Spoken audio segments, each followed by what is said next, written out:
Hey there guys and gals, this is Chris with Ignited by Nature and welcome back to my channel.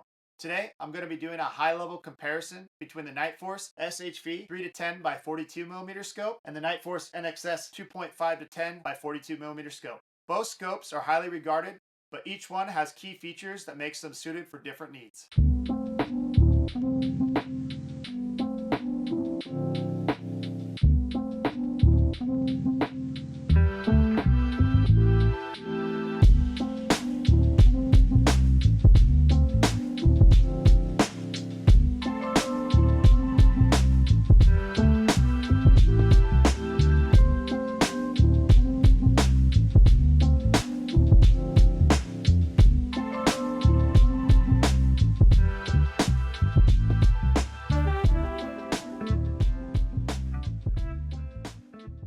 First off, let's talk about their names. One scope, the SHV, is geared more towards hunters and recreational shooters and is known as a shooter, hunter, varminter. On the other hand, the NXS is geared more towards the military and competition shooters and is known as the next generation scope. Both scopes have been around for a long time and have earned their place in the NightForce lineup.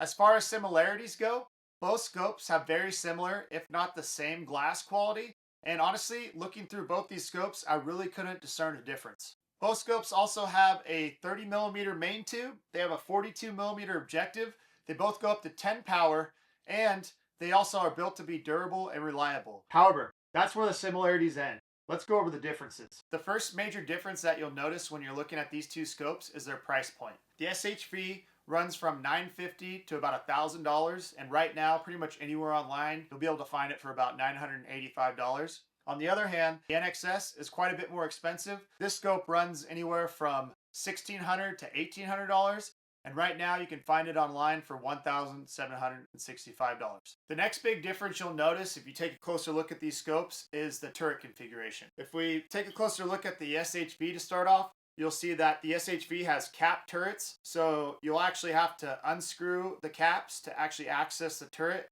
and make those quarter MOA adjustments. In total, the NightForce SHV has 90 MOA of elevation adjustment, and it also has 80 MOA of windage adjustment. Also keep in mind that the SHV is geared more towards hunters, so it only comes in an MOA configuration. You don't have the option for mills. In comparison, the NXS on the other hand has exposed turrets.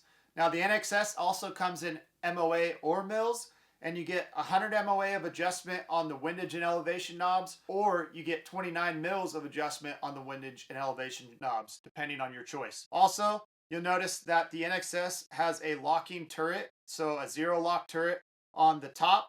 So your elevation, you can actually dial it in and then lock it to zero, so that way you never have an issue with actually getting back to zero.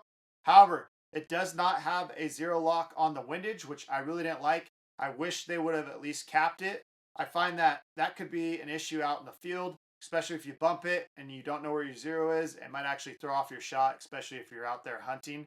That could be a concern. It's definitely a concern for me. And then as far as reticle options go, for the NXS, you have two reticle options. You either have the Mil R reticle that has 10 mils of adjustment within the reticle, or you have the MOAR reticle. The MOAR has finer lines and more aiming points for windage and holdovers, making it perfect for longer range shots. If we take a closer look at the MOAR reticle, which just stands for MOA reticle, we can see that below the main stadia line, you have 30 MOA of elevation adjustment, and then you also have 20 MOA of windage adjustment on each side of the vertical stadia line. And then above the main stadia line, you'll see that you have an additional 10 MOA of adjustment, giving you a total of 40 MOA of adjustment on this reticle. And then as far as the SHV goes, you have the MOAR reticle or the fourplex reticle. Both reticles are in second focal plane, meaning that as you change the magnification, the reticle stays the same. Keep in mind that you can only use the holdovers at the max magnification of 10 power. If we take a closer look at these scopes, you'll also notice that there's a slight difference in size.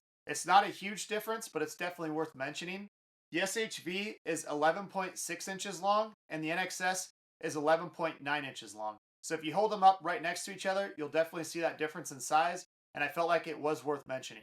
Now, as far as weight goes, the NXS wins here. The NXS actually weighs 20.42 ounces, and the SHV weighed in at 22.19 ounces. So that's a difference of 1.77 ounces. It's also worth mentioning that the NXS has a slightly larger field of view. Now, because it's 2.5 power, it has a field of view of 3.3 inches, while the SHV is a 3 power scope and it has a field of view of 3.2 inches. So it's not a huge difference, but I did want to mention that there is a slight difference in field of view.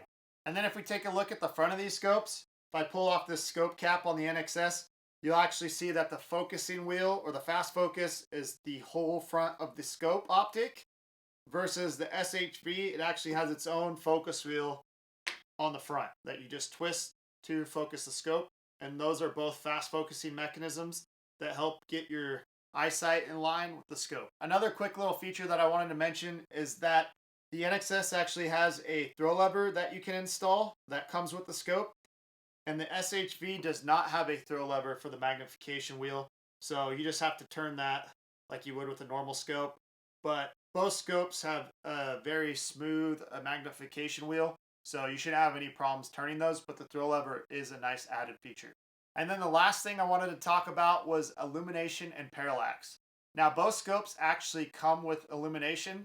The SHV used to come with a non-illuminated version, but I don't even think they offer that anymore. If you can find it used, you can definitely get that. And that version actually has a parallax with it, but the new illuminated versions do not have a parallax. So the SHVs now have a fixed parallax at 125 meters versus the NXS has a parallax that you can turn, and it's good down to 25 yards and then goes up to infinity.